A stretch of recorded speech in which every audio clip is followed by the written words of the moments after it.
Hello, fans, collectors, and investors. Welcome back to Iconic Baseball. I am Iconic Al, and today is going to be a quickie, a quick video response for my boy Theo at Clemente Collector. He is a fellow Bucco fan and Clemente enthusiast, and if you haven't checked out his channel, by all means, please do so. His challenge to us, the YouTube community, was to show off some of our favorite well-loved cards. In other words, cards that wouldn't grade high on the spectrum of grading, and still hold special places in our collection. And when I was thinking back into my collection, I have a lot of 1.5s. I have a lot of 2s in my collection, a lot of pre-war stuff, cards that I cherish that are 1.5s. And there will be episodes showing off pretty much all these cards of mine in the future. However, there's one card that really emerged as my favorite in terms of well-loved, low grade, because not how well-loved it is, not how beat up the card happens to be, but who well-loved it.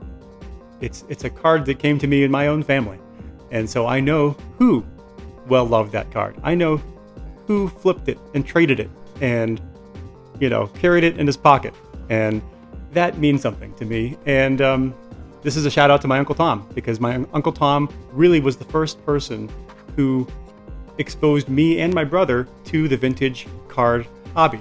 He collected cards in the late 60s, and when we were kids, I remember being at my grandma's house, and he would bring his cards over, and we would flip through a binder that he had from when he was a kid, these cards that he had put in a binder, and mostly cards from the mid to late 60s. I remember he had a Nolan Ryan rookie card from 68 Topps, and that was a holy grail card. I mean, a card that my brother and I couldn't even dream of owning a card like that. But to see it in person, right in front of us, was magic. He had a 69 Topps Mickey Mantle. Actually, I think he had a couple 69 Topps mantles, one with the yellow letter variation and one with the white letters, where mantle was in white or it was in yellow. He had both. But I just remember flipping through those binders and just ogling those vintage cards, and that really, I think, set a fire. I think it lit a fire under me, and since then I think I've gone on to collect cards from every era, including every vintage era and every all-time great, regardless of era. And I think that experience, being 11, 12 years old, flipping through his cards, was very instrumental. So thank you, Uncle Tom. The card I'm about to show is one that my brother and I, got from my Uncle Tom back in those days, and it stays with me to this day, and it's special to me to this day because of where it came from, and I know where it came from, and that's why it's special. All right, without any further ado, I'll turn the camera around, roll the intro. Take me out to the ball game, take me out with the crowd, buy me some peanuts and cracker jack. I don't care if I never get back. Let me root for the home team. If they don't win, it's a shame. For it's 1, 2, 3 strikes, you're out at the old ball game. And here we have it, my Uncle Tom's 1965 Topps Frank Robinson. And it looks the way a vintage card should look. Played with, loved, some rounding on the corners. And I'll show you a little something else on the back that I love about it too. But look at that pose of Frank Robinson. I mean, just a perfect pose. Frank Robinson in his batting stance, kind of a scowl. You wouldn't want to be that pitcher that he was staring down. Not a guy you'd want to face. He was probably sort of an equivalent of an Albert Pujols of his day. Just a guy you didn't want to face. A menace at the plate. Just a very, very dangerous hitter. I don't need to go into his stats. Rest assured there will be a Frank Robinson episode on my countdown, so I'll save the stats. But the guy won an MVP award in both leagues.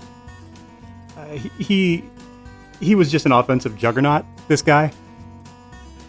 But this is the card that I think is my favorite well-loved card.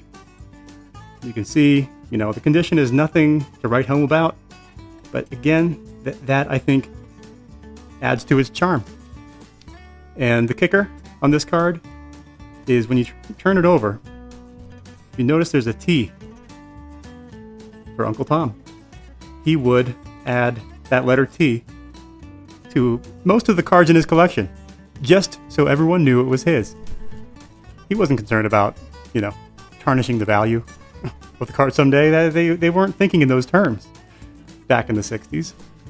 He wanted to make sure all the neighborhood kids, siblings, they all knew that was his Frank Robinson. And so he marked that thing up with that T, so everyone knew. And to me, it just adds to the honest appeal of that card. Belonging to a kid back in the 60s. Just an honest relic from that era, and probably will always be my favorite well-loved card. It would probably grade a 1.5 MK if I sent it to PSA, but doesn't change the fact that it is one of my favorite, just because of the family connection, the honest appeal, and then the subject matter. It's a great player.